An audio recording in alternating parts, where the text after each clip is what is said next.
Well, hey there, and welcome back to Heimler's History. Now, we've been going through Unit 3 of the AP U.S. History curriculum, and in the last video, we looked at the American Revolution, and in the next video, we're going to consider the new American government. But first, in this video, we need to talk about how revolutionary ideals affected American society. So if you're ready to get them brain cows milked, let's get to it. Okay, so we're basically trying to answer two questions in this video. First, how did the American Revolution affect American society? And second, how did the American Revolution affect global society? So first, let's talk about how the ideals of the revolution affected American society. Now, because so much revolutionary literature was suffused with talk of liberty and rights, not least the Declaration of Independence, people showed growing concern over societal inequity before, during, and after the Revolution. Case in point, slavery. Thomas Jefferson wrote in the Declaration of Independence those famous words that all men are created equal, to which every enslaved worker on Jefferson's plantations were like, really? Many northern states abolished slavery, and the Continental Congress even abolished the importation of enslaved laborers, and in general,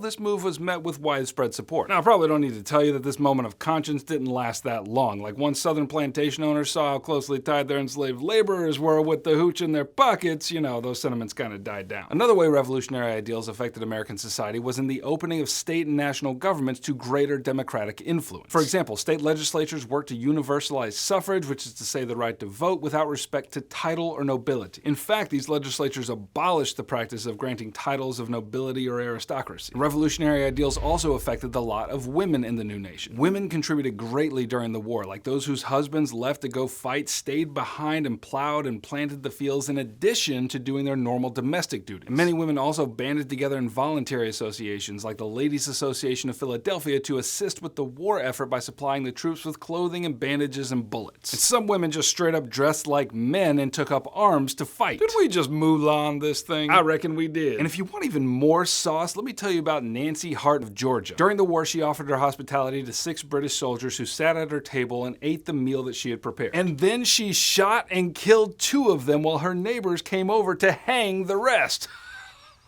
What? Anyway, once the war was over, these women who had tasted a greater degree of autonomy and freedom appealed for a more permanent expansion of those roles. And to this end, the ideal called the Republican motherhood was developed. And this was the idea that said that women were vital to a healthy democracy because they were able to raise sons well-schooled in Republican ideals. And if that was going to happen, then the women themselves needed to be well educated. And while that may pale in comparison to our contemporary ideals for women's equality, many women back then saw it as a dignified way to contribute to the new nation. Okay, so that's how revolutionary ideals affected American society. Now let's shift and talk about how revolutionary ideals affected global society. Now, as I mentioned in the last video, no one expected the American colonists to win a war against Britain, and yet they did. And to further inspire the watching world, the Americans achieved this victory not in order to establish another old-school monarchy, but rather a government built on the Enlightenment ideals of natural rights and individual liberty. And it was especially this that inspired other revolutionary movements throughout the world. First is the French Revolution, which began in 1789. So by the 1780s, France was like shoulders deep in economic woes, mainly caused by war spending, and in order to solve that problem, King Louis XVI called in 1789 a meeting of the Estates General. The Estates General was an official body that represented the 3 estates of the French population, namely the clergy, the nobility, and the commoner. And even though the Third Estate represented like 98% of the population, they still had an equal vote with the other 2 estates, the clergy and the nobility, which really only represented about 2% of the population. Now, the Third Estate may have been less educated, but they could do math, and what that kind of math told them was that the other 2 estates were taking a representative dump on them. You know, I made that joke in my AP World History videos. Second time, still funny. Anyway, as a result of all this, the Third Estate broke away and formed their own representative body called the National Assembly, and when Louis XVI heard about such insolence, he threatened to arrest the leaders of the National Assembly. And in response to that, on July 14, 1789, an angry crowd stormed the Bastille, which was a prison that in the eyes of the people symbolized monarchical abuse and the corruption of the aristocracy. And out of all of this, the Declaration of the Rights of Man and Citizen was produced, and it was deeply influenced by the American Declaration of Independence and included protections of basic human rights and provided for a limited monarchy. Then there was the Haitian Revolution in 1791. Now, Haiti happened to be a French colony, and as the majority of the enslaved population of the island got wind of the French revolutionaries crying out for freedom, they were like,